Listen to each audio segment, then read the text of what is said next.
OK, thank you, bye. Bye.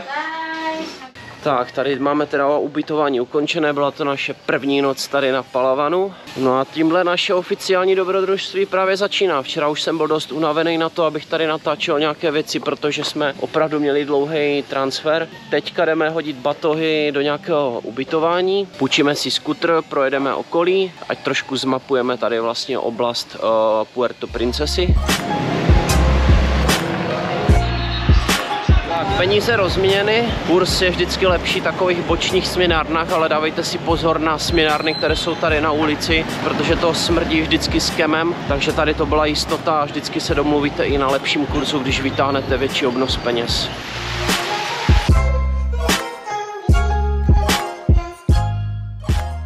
Tak, ubytování máme pro dnešek zařízené, srazili jsme to o 500 pesos a za tyhle ty ušetřené peníze právě teď jdeme půjčit skútr.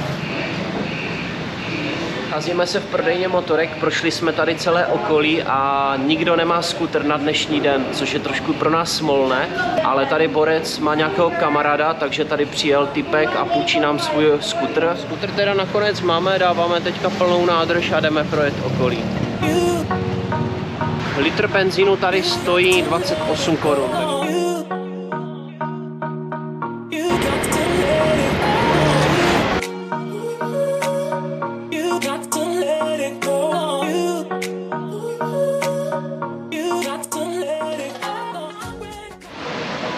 Hned první den, hned nás chytla totální průtrž, takže jsme totálně zmokli na skutru, ale jsme na Nacton Beach, je to asi 30 minut na skutru vzdálené od Puerto Princesy, no a vzhledem k tomu, že opravdu prší, tak tady nikdo není.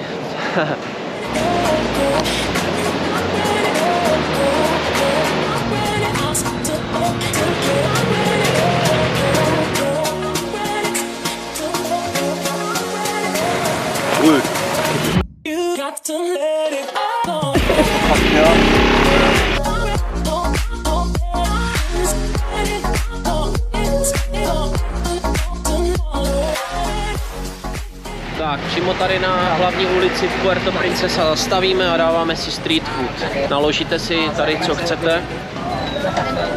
Takovýhle talířek naložený úplně naplno, tady vychází asi na 20 korun.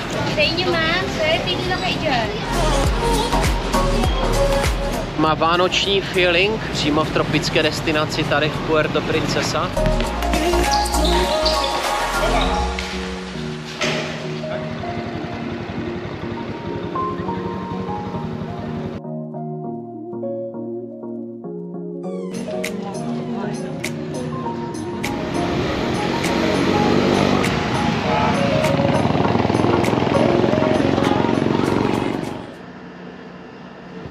Tak, Denis, stáváme.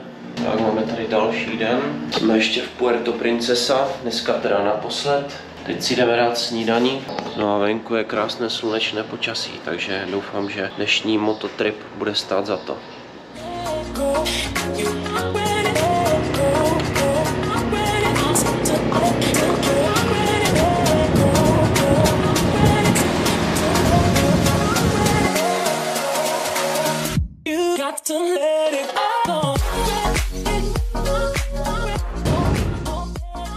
Dvě a půl hodiny jízdy na skútru, jsme na místě Sabang.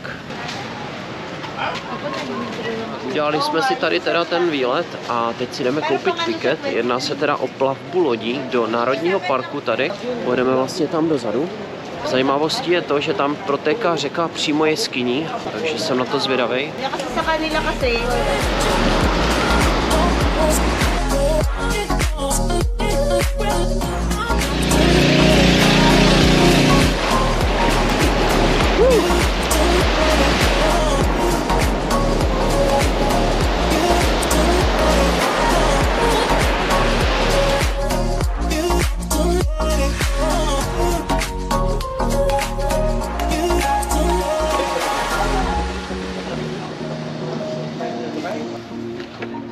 Okay, sir, ma'am, no?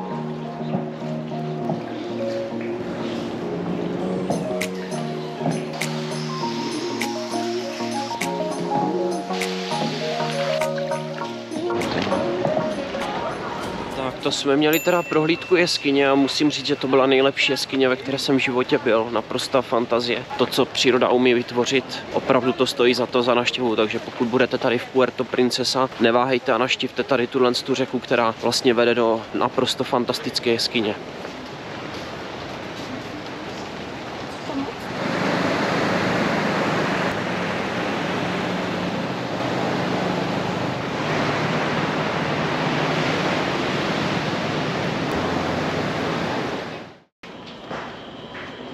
Tak, my opouštíme tohle ubytování. Za chviličku pro nás tady přijede minivan a jedeme směrem do El Nida, takže transfer bude trvat asi 5 hodin, takže jsme si museli přivstat, máme tady 5 hodin ráno. Tak, tohle je náš druhý den v El Nidu. Včerejší transfer mě totálně rozstřelil, já jsem totiž předevčírem něco snědl na street marketech a od žaludku se mi neudělalo vůbec dobře, takže jsem se tady trápil. A dnešní plán, protože ještě nejsem úplně 100% ready na to, abych absolvoval trip lodí, tak si půjčíme skútr a uděláme si tady výlet na tu nejlepší pláž, která tady na Palavanu vlastně je. Teď vám ukážu ještě výhled, jak to tady vypadá. Tohle je super. Výhled přímo na skály, které jsou tady přímo v Palavanu v El Nidu.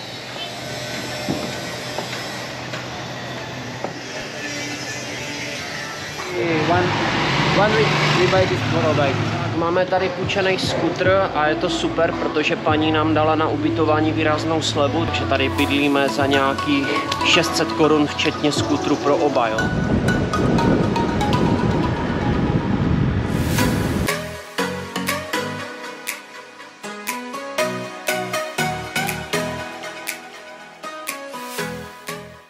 Skútry máme zaparkované a teď jsme na Napan Beach, že jsem velmi zvědavý, je to moje druhá pláž teprv a jdu si teda dnešní den tady užít chillováním na pláži.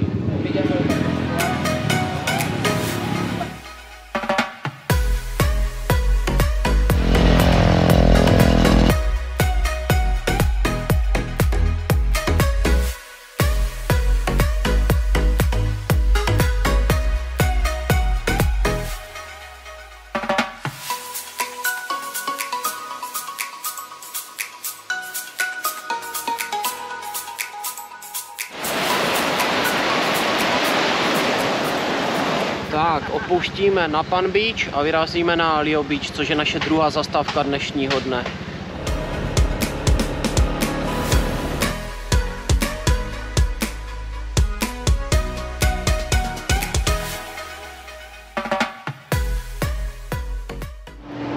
Tak máme zaparkováno a teď to tady jdeme prozkoumat.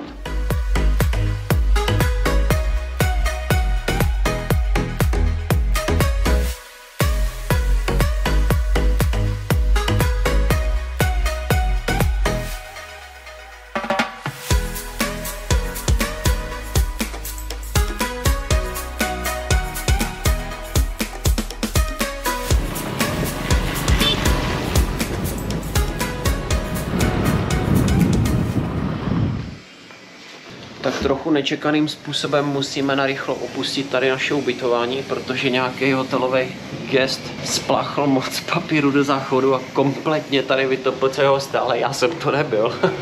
Takže no, balíme věci a jsem teda zvědav, kde nás pošlou. Říkali, že mají pro nás zajištěné pro dnešek nové ubytování, jsem kompletně naložený i s helmou, protože máme půjčený skútr, tak jsem zvědavý, kde nás teda hodí.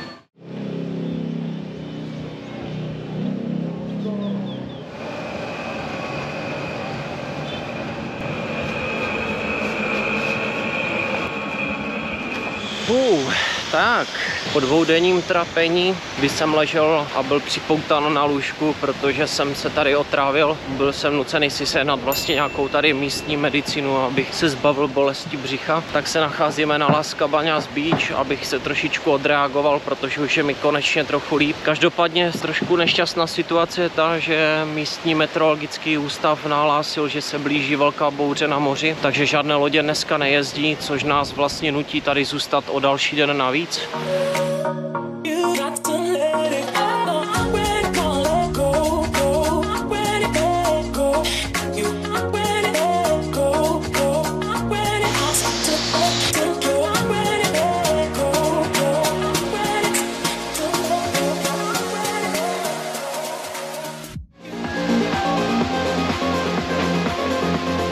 tady na pláži Las Cabañas, šli jsme tady teda na sunset, no jenomže zatáhlo se, prší a ze sunsetu dneska teda absolutně nic nebude, budeme tady muset chvilinku počkat, až se počasí trošku umoudří. My opouštíme tuhle pláž a teď se vydáváme asi 3,5 kilometru, projdeme se pěšky teda zpět do centra, do El Nida.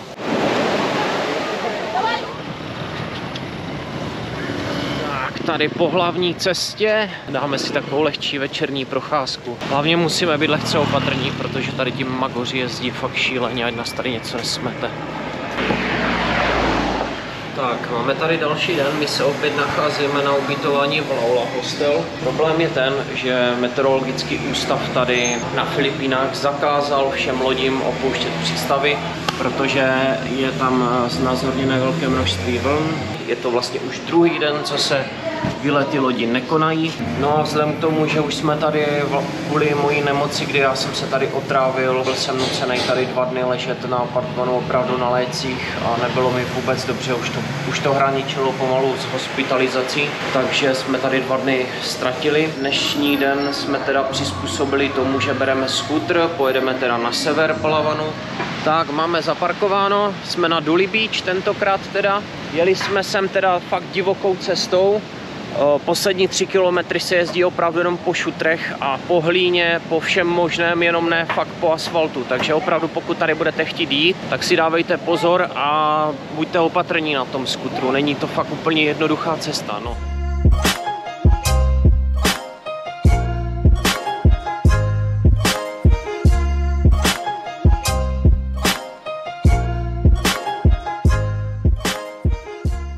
No, tak to je docela dobrá náhoda, protože to, že budou na Duli Beach takovéhle vlny a že se tady budou půjčovat rovnou i surfy, tak to jsem teda vůbec netušil.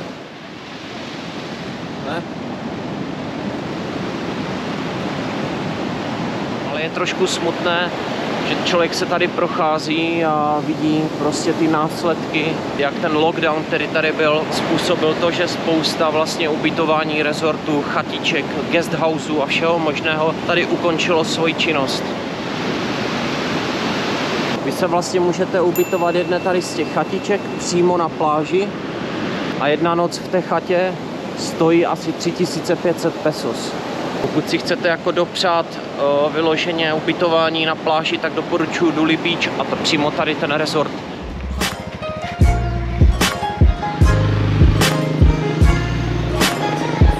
Dobrý den, můžu si přisednout? No, sedej, sedej.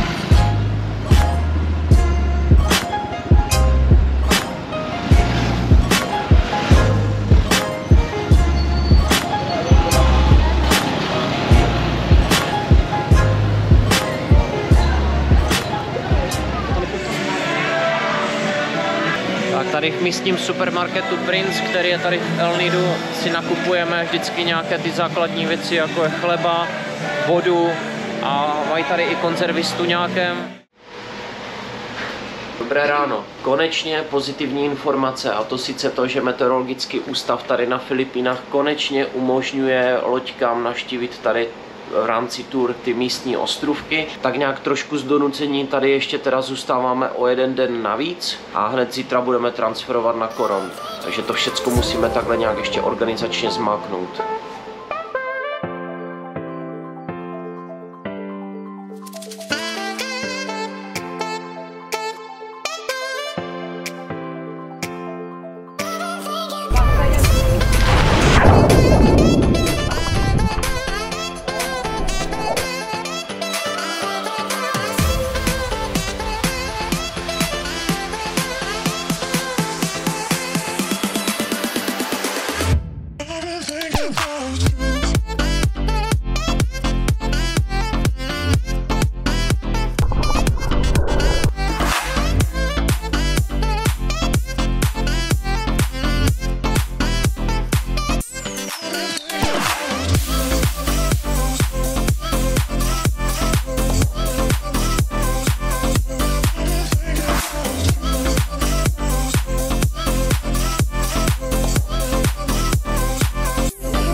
Tak, dobrý ráno. Dneska opouštíme konečně El Nido a myslím, že to je v pravý čas. Podívejte se, co je venku za počasí. No.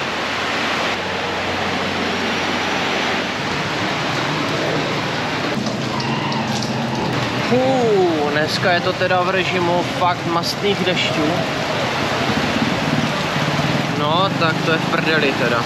Ještě, že jsme tady venku schovaní, ale tohle je už opravdu silný dešť.